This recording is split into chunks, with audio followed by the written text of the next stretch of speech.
We have Kim Aava from EA's DICE here to talk about realism versus stylization.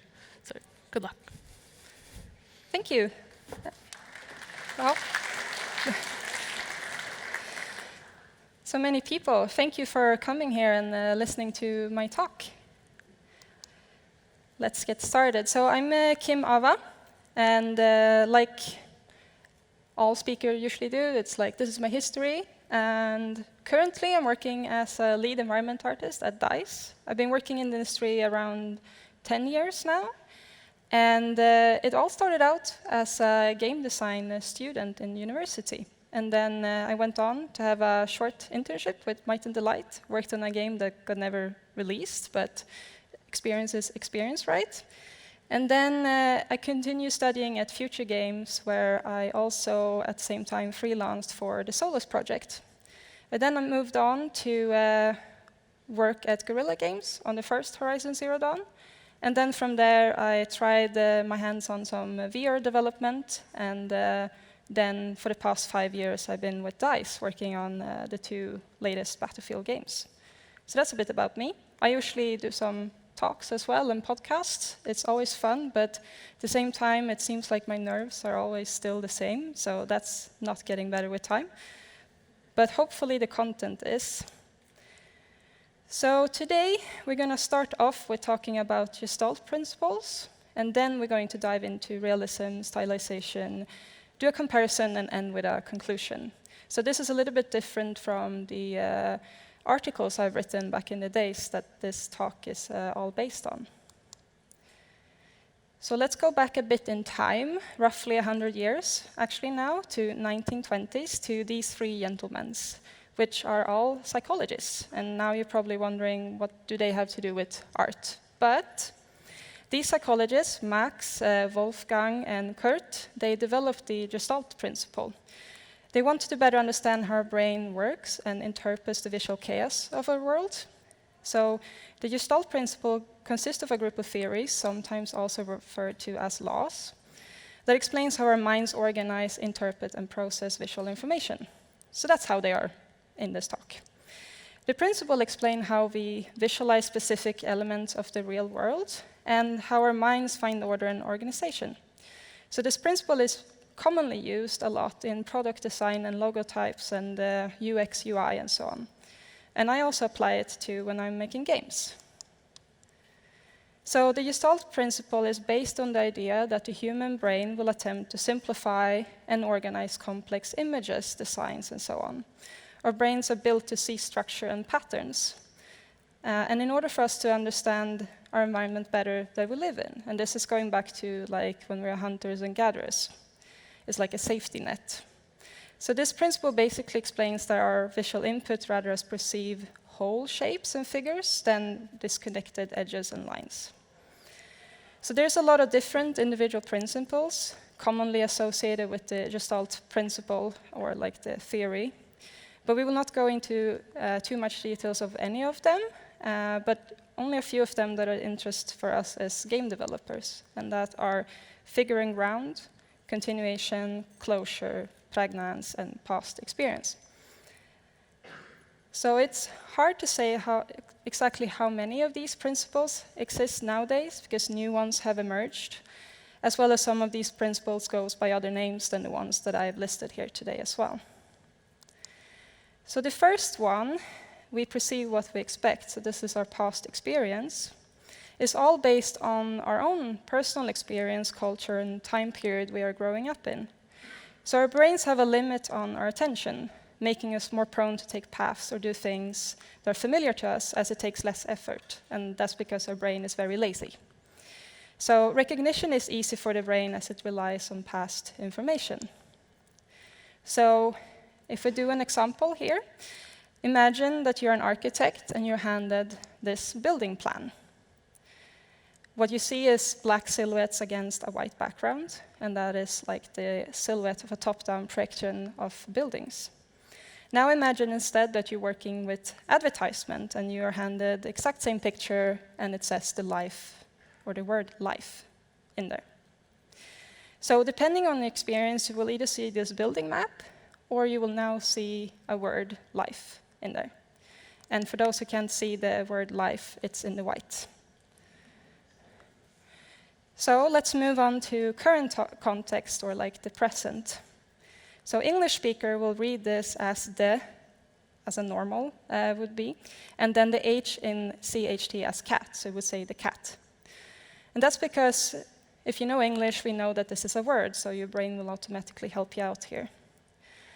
But if you're not an English speaker, this might just look like CHT, as you lack the context or the word and the meaning behind it.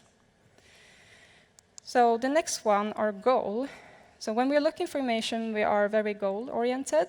We screen and scan for specific information, and we often don't notice other information that comes along. So now I'd like you to pretend that you're helping me building some IKEA furnitures. And I'm from Sweden, so of course, that's what we do. And I ask you to go and fetch me a scissor, because we're going to get the package open. And you go into my kitchen, because that's where I have my tools. Let's pretend that that's where everyone has their tools. And you go in, you open the drawer, you grab the scissor, and you get back to me. And you hand me the scissor, and then I'm like, oh yeah, right, we need a ruler as well, because we're going to have to make things straight. And I ask you, was there a ruler in there as well? Now, most people, or most adults, will not be able to really answer that question, because we are so goal-oriented and focused on our task that we might miss other things that comes along with it. But kids and some people with certain conditions, they are not as focused as like many other people might be. They actually see other things around you. So they would be able to tell you that there is a rule in there. And a kid would probably also be able to tell you that there's all sorts of tools in there that you might need as well. And they might also take a little bit longer time than you did to fetch me the scissor. So figuring ground, this one is quite known already. It's the most common one as a composition tool that we're using. The principle describes how visual systems structure and separate the visual field into the figure, the foreground, and the ground, which is the background. Essentially using contrast and color theory, typically in between foreground and background. The figure is the primary attention, and the ground can be anything and everything else. So we use this to attract attention to important information or option we like the player to pay attention to first. The background can temporarily become the figure if it's made to grab the attention, and the other way around. We usually see this temporary switch in games such as quest marker, collectibles, HUD changes, damage taken, attacks, and so on. And in this image here, you can either see two human faces facing each other, or you will see in the middle a vase, depending on your context switching.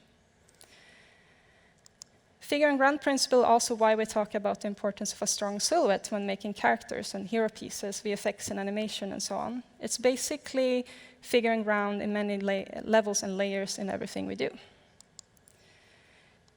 So continuation. Our brain assumes a lot based on previous and current experiences. Our brains are pattern makers, and we perceive patterns even when they're not there. Our instincts tell us to follow a path, a river, or a fence, or something that is like a line. And we will continue to look in that direction or move in that direction until we decide it was something of significance to see or it was nothing of interest. Same with textures and materials like the brick and wall plaster you have here. We continue to look that direction until we are past the edge or the corner, and we will assume it continues like around it. So this principle is about the tendency to resolve ambiguity and fill in missing data, basically meaning that our minds are biased to perceive continuous forms instead of the disconnected segments. So in this screenshot from the Red Dead Redemption 2, while we do not see the continuation of a road or railway beyond the horizon or canvas, or in this case the monitor, we can assume that it goes beyond of what we can see and what we're looking at. Same with the planks underneath the gravel. We assume there to be planks connecting even if it's covered in gravel. So we as game developers usually see this in level design, like the continuation aspect, to point the player in the right direction or give a hint. And then we have this Prägnanz, and it's German, so I'm not going to be able to pronounce that correctly. But our brain prefers things that are simple, clear and in order. Less time to process, which means less dangerous surprises and less dangerous threats. So a mind likes it when it's symmetrical and forming around a center point, which is easier to process for the brain. So when confronted with complex shapes, we tend to reorganize them into simpler components or simpler wholes. So this is the Olympic logo, but flipped. So reality is reduced to its simplest form. So in this case, with the 5 circles, instead of seeing complex shapes like the image next to it, because that's very hard for a brain to process, we will just see 5 circles, either connected or on top of each other. So pregnance is not only symmetry and order, it's simplicity. And we will get back to that a bit later. Closure. This is our mind's ability to fill in the blank, to complete an unfinished figure or form, subject and missing pieces. If we have enough of an indication of a shape as a viewer, you will accept the fact that the forms are completed outside of what you actually can see. So we do this with text in languages as well. So if you can read that bubble and you can read that text, you will know that, well, this is our brain filling in the blanks for us, because, even though it's completely misspelled, and that's because our experience tells us that we know English, so you should be able to read it anyway. So the World Wildlife Fund logo as well, the panda you see, is also a good example of closure. You will not really see the lines being completed in this logo, like there is nothing connecting the head or the back. But your brain will close in on that anyway, because it's not like you're going to assume that it has a mohawk or a magic hat or something popping up from the head. You will just see it as its closed shape. Same with this painting by John Metzinger. You will see a lot of disconnected lines, but your mind will fill in the blanks for you. So actually you see trees, a river perhaps, and some bushes on the ground. And the last principle we'll walk through is well, basically that we see like all visual inputs and perceive it as part of our life. As game developers, it's our main objective to present visual information in a way that helps our players to move around in our games, making them understand what they see and stay immersed in, whether it's being realistic or stylized game graphics. So the Gestalt Principles are usually rules describing individual parts that makes up a whole. So anyone who watch the recording later, you can go and look at this image and figure out all of those theories, because they are in there, and see how that applies as an exercise. So now we're diving into realism, the thing that you actually came here for. So what is realism? What do we mean when we talk about realism, and how do we perceive something to be realistic? So realism is trying to mimic life, and mimic life-like objects. It doesn't necessarily mean that it has to exist in real life, but it needs to look like it would fit into our world. So like Star Wars and the universe is not really something that exists in our world, but it's made to look like it actually could. So realism has always been something we strive for since a long time ago. It has always felt super realistic to us when it first came out as well. So what we thought to be lifelike a couple of years ago, today we say is kind of outdated and not very realistic. Might even say it looks stylized in comparison of today's standards. And this will continue to change as well, and what we think is lifelike and realistic today, we will not be thinking that it is in an additional 10 years or so. So this is actually the same process as the film industry went through and is continuously going through. All CGI gets very realistic when it was first shown. It's like, wow, it's never been realistic as this, right? But then today we look back at those movies and we probably even laugh because it looks really silly and really unrealistic. So all games in this slide are very well known for realism, like today and a few years ago. Red Dead Redemption 2, Horizon, Last of Us, and Cyberpunk. But what elements make a game look and feel realistic? It's not only the objects and textures we have on them that make something look and feel realistic. It's the lighting, atmosphere, material definition, animation, weather, sound. Everything adds to how you perceive it to be realistic. So this is basically enhanced realism, as the colors and light, atmosphere, they are more vibrant and they have the perfect weather and lighting condition. It's like an escape from reality. as real life can be very dull and boring. So what we as artists mimic is actually enhanced reality as opposed to realistic everyday life. And we do this with everything, and we do this actually all the time. We do this with social media filters and vacation pictures. You rather visit the bottom for a vacation stay than the top one, which is actually probably more representative of what it looks like there on a cloudy day. And we do this in movies and commercials and photos. We really need to convince people that it looks and feels real, like something you want for commercial, or like a movie that you're immersed in this reality. So for this movie, to convince someone that it looks really, really cold, they add the atmosphere and lighting, color and hue changes to make it look and feel like it's indeed a cold and daunting place. And for games then, we have a lot of game tech like considerations and limitations, and also gameplay to consider, or game design, or sometimes legal and copyright infringements, and the list goes on. But we can still get very close to the original without copying it one-to-one. And in this image, you have the same arches, you have the same pillars, trims, shapes with figures, and so on. But it's still slightly different. And for the record, I don't really know why. Like this game in particular is not like one-to-one, but I believe that any of the mentioned reasons could be a cause for it. And this is also used to add another comparison of not having a one-to-one translation of a real-life location. But people who visited or know the place, they will still feel like it's a real-life location when they're playing the game, because you still have the most iconic things represented in there, even though it's still not a one-to-one or the exact copy. And these two games are also known for their realistic approaches. They both have differences in atmosphere, lighting, and colors. They're very different from one another. But both are enhancing elements and exaggerating them in a way. And it's almost coming stylization in itself, which brings us to the next category, which is stylization. So what identifies stylization? It's like the word indicate. It's something that depicts a certain style, but it's non-realistic. It's been stripped from all small and fiddly details.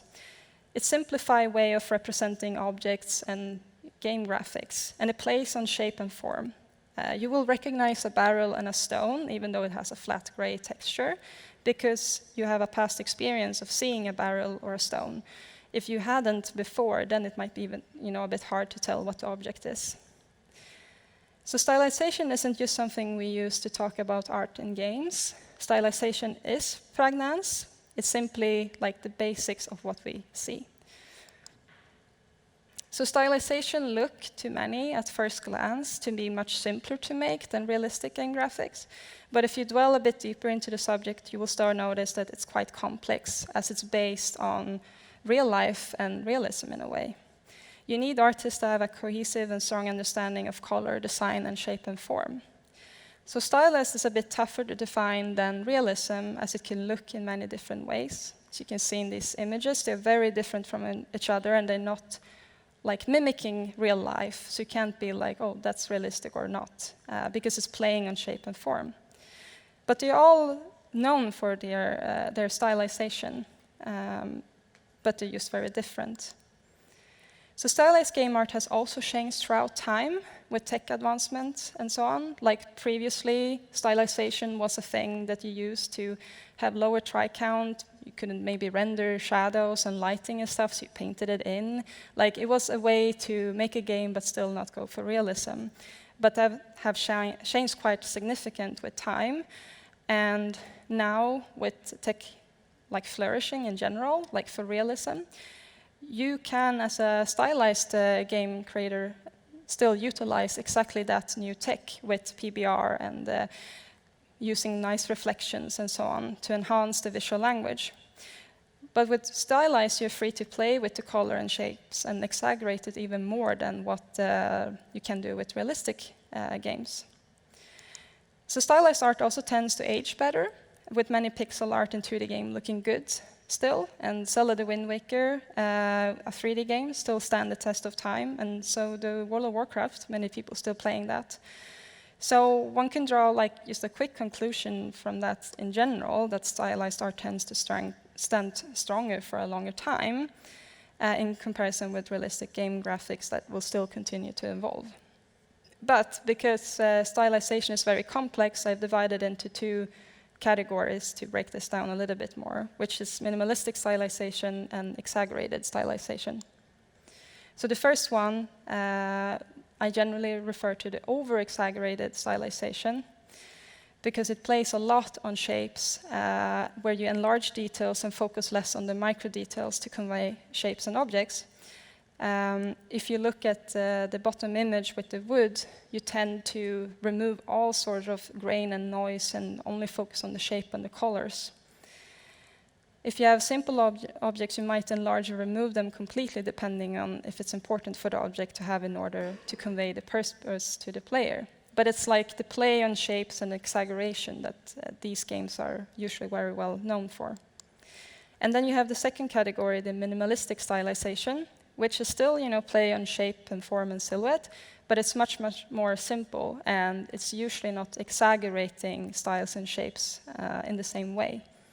It's instead with very few details and color information, shaping objects to like the minimum where you can still recognize it as like a stone or sand, a character, and so on. But the colors are almost very flat and doesn't really have that much detail or information. Everything is conveyed in simple colors and shapes. But you will still, like, as I mentioned, recognize all of these based on your past experience. But it gets harder when you're doing alien-like objects, because then you don't really have anything to draw your experience from. So this is just an image to show like minimalism and exaggeration in the exact same scene.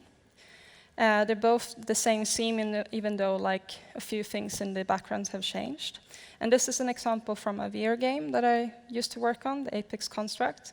And this is us testing out the styles for the game. Should we go with the minimalistic approach or the exaggerated one? And in the end, we went with the exaggerated stylization, as it felt better and more appealing with a VR headset on, because that's how you have to test the game eventually. But it still has the iconic like metal head and the like structural, industrial feeling to it, even though a lot of things in the mood have changed in the scene. And this one is quite interesting, like stylization and realism, or semi-realism, or semi-stylation, or whatever you want to call it. The in-between one in the gray zone area, like the 50% of the both, that can be a bit tricky to get right. It can either be stylized proportion with realistic textures, or the other way around, realistic proportion with stylized textures. But the tricky one here is that you can easily hit the uncanny valley of it being like, is it realistic or is it stylized, or did you maybe fail on hitting realism or fail on hitting stylized? That can be very tricky, but if you do get the right proportion and blend of it, it can create some really unique art styles and something that stands out for your game. So I said we're going back to pregnance, and we're doing that now. Like pregnance in references, like simplicity in references. So what is really important to convey in an object, and what is its function? Can it look silly or even completely like a different object if you enhance or simplify the wrong details? So recognition of shape and silhouette, or figure and ground, gets extra important with stylization. When you exaggerate to simplify the wrong details, that's when it gets harder for the player to relate to what they see. That's why it's best to study the real world when making stylization, instead of studying other stylization like artists, because it can be that they have like thought in a bit different way than what the object is actually trying to convey to a player. So we're in the comparison section. If we look then at Spider-Man, who is quite an iconic figure, and the most iconic things for him, like, and this is just me analyzing it, would be the colors, which is the blue and the red, the patterns, like with the web design on him, and the eyes being big white and black borders. So you can go even further in stylization, minimalistic here, to like only have the colors and maybe the eyes, and you will still recognize it as Spider-Man.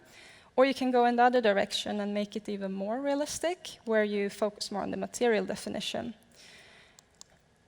And that's why I also have Darth Vader here as for a comparison, who has a very strong figure and ground. Like the silhouette is very strong. It might not have that much color because it's black, but you will recognize the shape of the helmet and the cape, even if it just would be black and white. But this is to show that there can be a big difference in material definition and reflections of materials, because in the realistic version you see that there's a lot of micro noise surfaces in the fabric and very strong reflections on the helmet to show what material it is, while all of those things are gone in the stylized version, where it's more like, it's not pure black, it's more bluish in the sense.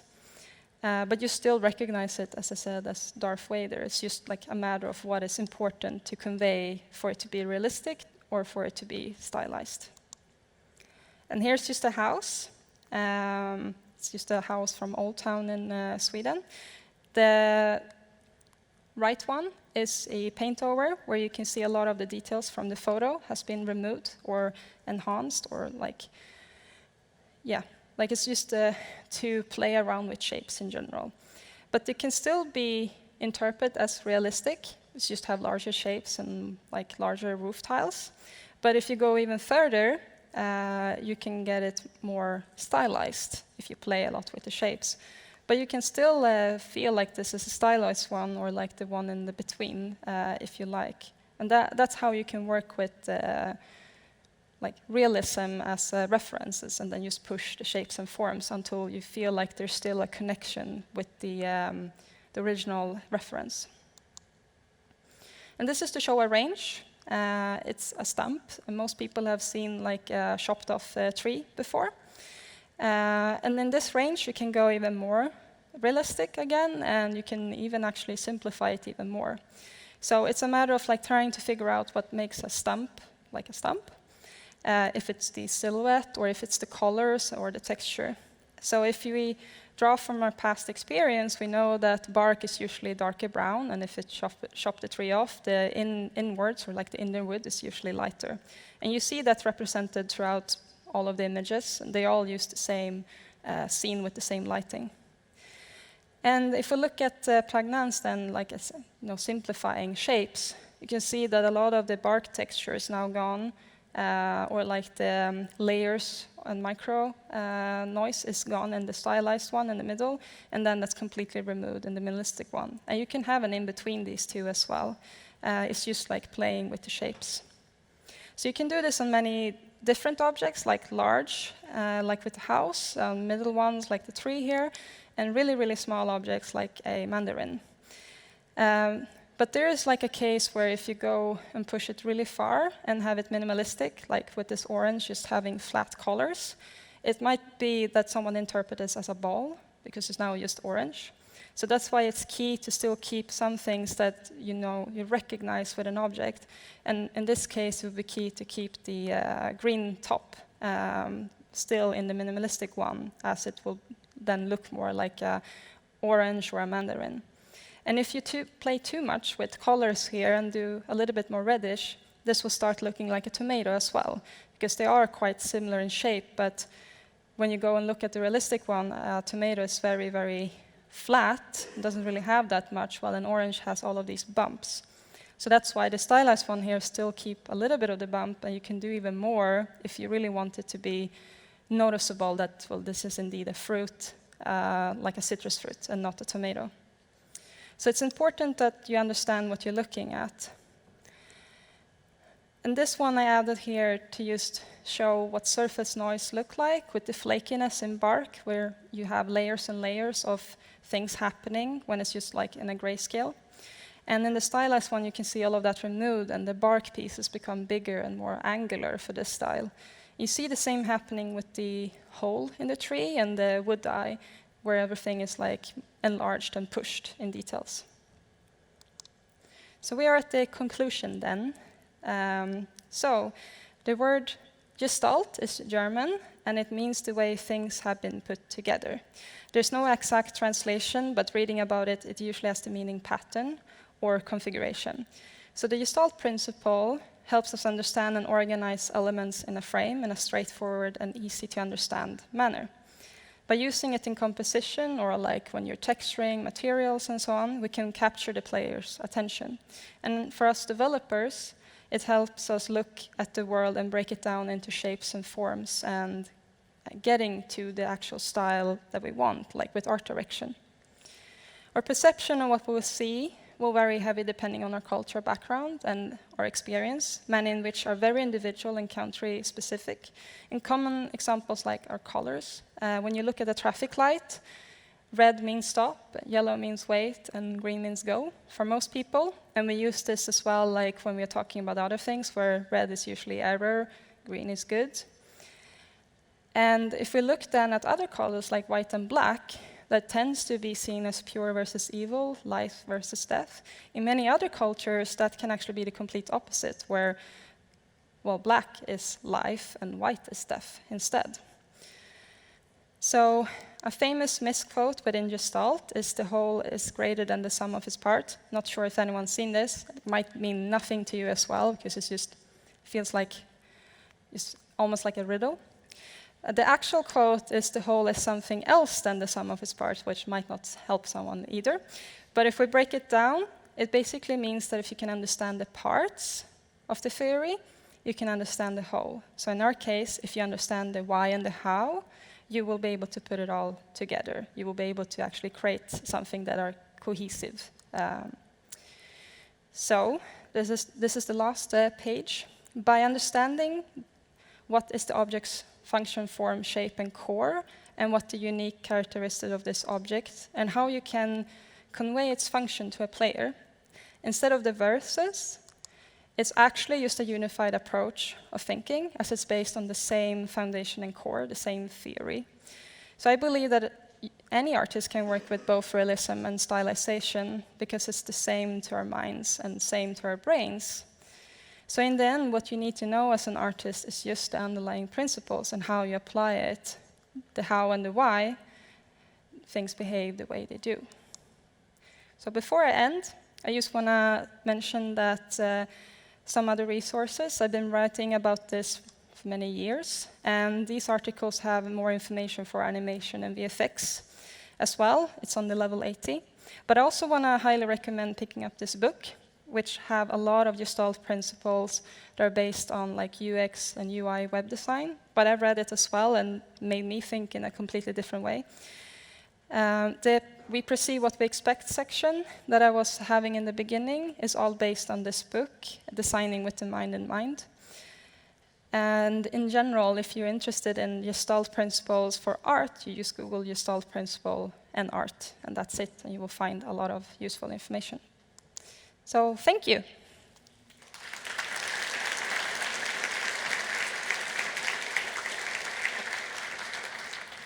All right, I think we have some time for questions. So if anyone's got a question, please raise your hand and I can throw something at you. Maybe I made everyone fall asleep and just like, oh, the talk is like already over. Oh, there's one over here. All right, can I do this?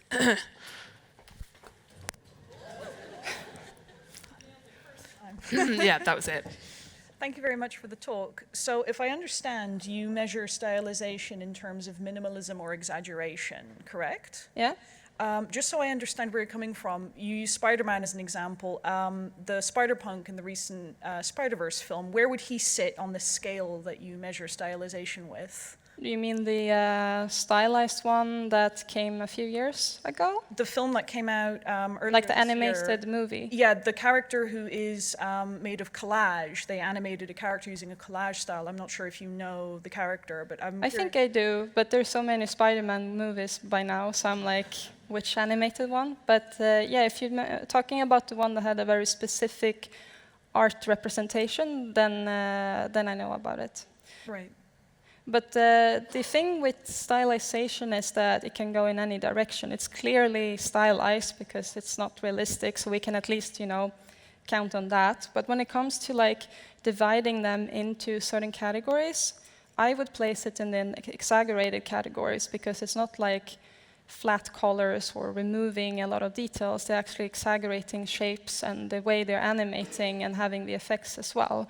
So like if you only had those categories, I would definitely move it into the exaggerated one, if I have a clear picture in my mind on what you're talking about. All right, thank you. All right, any more questions? Still got a few minutes left. I have one, actually.